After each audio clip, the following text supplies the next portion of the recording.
Bismillahirrahmanirrahim.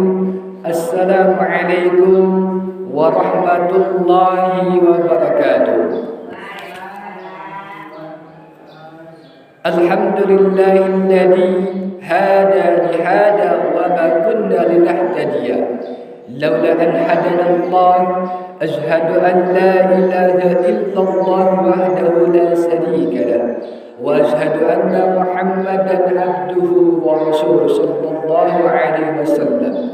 Ya ayyuhan nasu ittaqu rabbakumul ladzi khalaqakum min nafsin wahidah wa khalaqa minha zawjaha wa batha minhuma rijalan katsiran wa nisaa. Wattaqullaha alladzi tasaalun bihi wal arham. Innallaha kana 'alaikum raqiba. Amma ba'du. Ibu-ibu yang dirahmati oleh Allah Subhanahu wa taala, pertama-tama yang paling utama, marilah kita panjatkan puji dan syukur kita kepada Allah Subhanahu wa taala. Yang alhamdulillahirabbil alamin, kita masih diberikan kesehatan oleh Allah Subhanahu wa taala. Semoga kita senantiasa istiqomah beribadah kepada Allah. Salawat berangkaikan salam semoga tetap tercurah dilimpahkan kepada junjungan kita Nabi Muhammad sallallahu alaihi wasallam beserta keluarganya, tabi'in wa tabi'atnya. Semoga kita di yaumul kiamat nanti mendapat syafaat ulama. Ibu-ibu yang dirahmati oleh Allah Subhanahu wa taala, Allah Subhanahu wa taala berfirman dalam Al-Qur'an, "Wa min ayatihi an khalaqa lakum min anfusikum azwajan litaskunu ilaiha wa ja'ala bainakum mawaddatan wa rahmah. Inna fi dzalika laayatin liqaumin yatafakkarun." Wa min ayati, dan dari tanda-tanda kekuasaan Allah. Apa tanda-tanda kekuasaan Allah? An khalaqalakum, yaitu menciptakan kalian semua, bin anfusikum, dari diri-diri kalian semua, azwajan, yaitu pasangan, litaskunu ilaiha, dari jenis kamu sendiri, wa ja'ala bainakum mawaddatan wa rahmah, dan Allah menjadikan jika kalian berpasangan itu mawaddatan wa rahmah, rasa tentram dan kasih sayang. Inna fi dzalika laayatin liqaumin yatafakkarun. Nah, ibu-ibu yang dirahmati oleh Allah Subhanahu wa taala, dalam ayat Al-Qur'an ini Allah Subhanahu wa taala menerangkan kepada kita tentang Allah menciptakan pasangan dari jenis kelamin, dari jenis manusia. Imam Ibnu Katsir mengatakan Allah menjadikan pasangan dari manusia sejenis, bukan dari hewan, bukan dari jin, tapi dari jenis manusia. Rumah tangga tersebut, kata Imam Ibnu Katsir, suami membangunnya dengan rasa cinta dan kasih sayang kepada istri, kemudian menginginkan keturunan dari istri. Begitupun sebaliknya, istri pun membutuhkan suami dalam hal nafkah. Keduanya saling membutuhkan satu sama lain. Hadirin jamaah rahimakumullah, kita langsung kepada bagaimana caranya kita membentuk konsep keluarga sakinah, mawaddah, warahmah. Yang pertama, membangun keluarga di atas ketakwaan dan pengajaran agama Islam. Allah Subhanahu wa taala berfirman dalam Al-Qur'an, "Ya ayyuhalladzina amanu qu anfusakum wa ahlikum nar." Wahai orang-orang yang beriman, peliharalah dirimu dan keluargamu dari api neraka.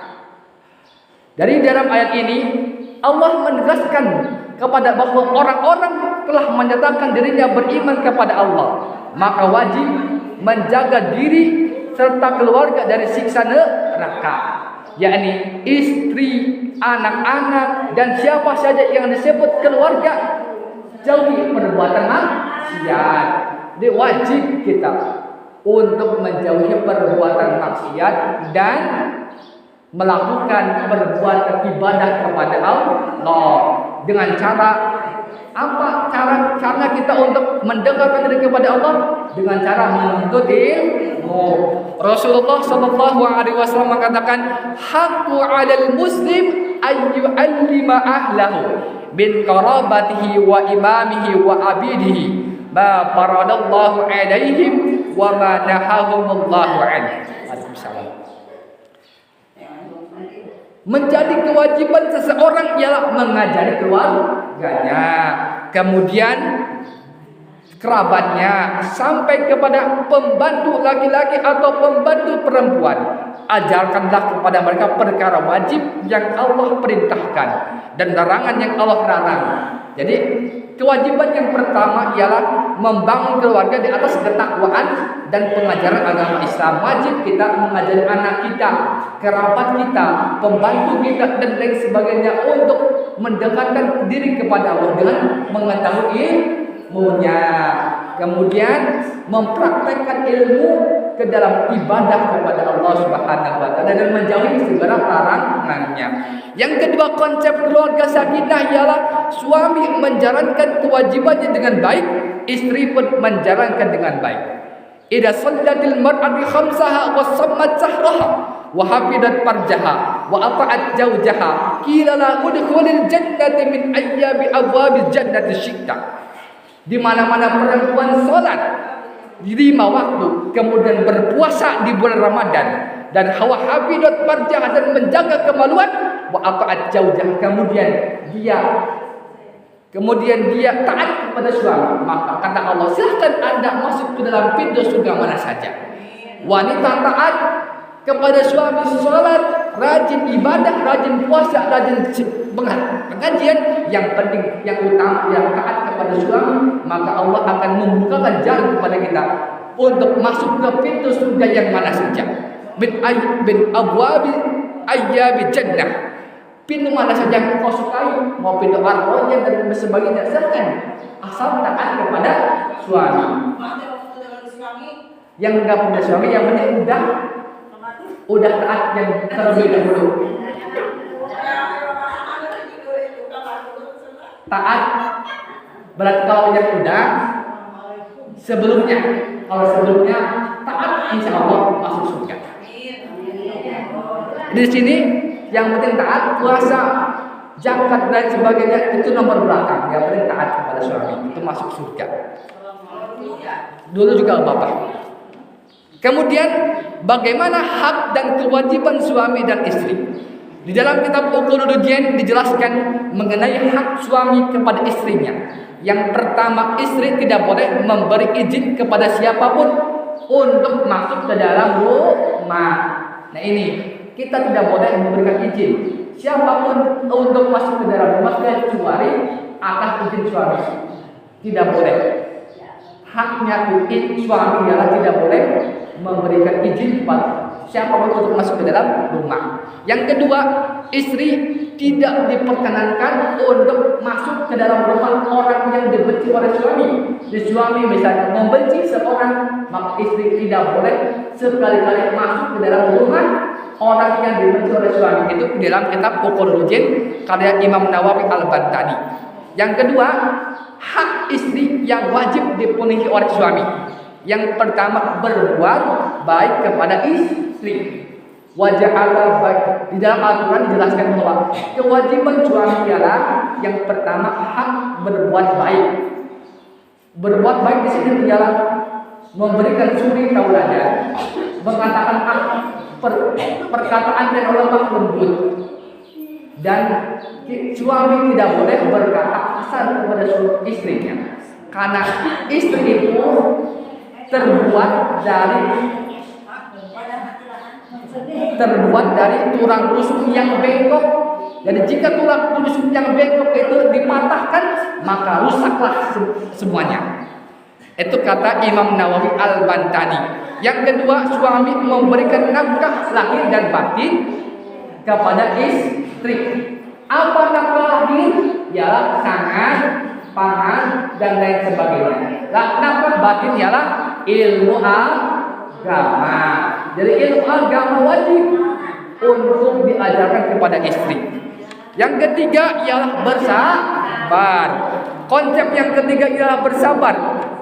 Rasulullah SAW mengatakan, berbuat baiklah kepada para wanita, karena wanita diciptakan dari tulang rusuk. Yang namanya tulang rusuk atasnya bengkok. Jika engkau mencoba untuk meluruskan, maka engkau akan mematahkan tulang rusuk tersebut. Jika engkau membiarkannya, maka tetap saja tulang tersebut bengkok. Berbuat baiklah kepada para wanita. Jika wanita itu membuat dosa laki-laki, maka laki-laki harus bersabar supaya tulang rusuk di wanita itu tetap lurus. Yang keempat ialah banyak mengalah dan memaafkan. Ibu-ibu yang dirahmati oleh Allah, yang keempat konsep keluarga yang sakinah ialah banyak mengalah dan memaafkan. Jika terjadi perselisihan dalam rumah tangga, percekcokan di dalam rumah tangga, maka salah satunya kita wajib mengalah dan memaafkan supaya terbentuk keluarga yang sakinah, mawaddah warahmah. Rasulullah SAW mengatakan, jika ada seseorang yang menghinamu dan memperlakukanmu dengan sesuatu yang ia ketahui padamu, maka janganlah engkau membalasnya dengan sesuatu yang engkau ketahui padanya. Akibat buruk biarlah ia yang menangguhnya. Jadi kita misalnya dihina oleh suami kita, biarkan. Karena dia yang menanggung akibat buruknya.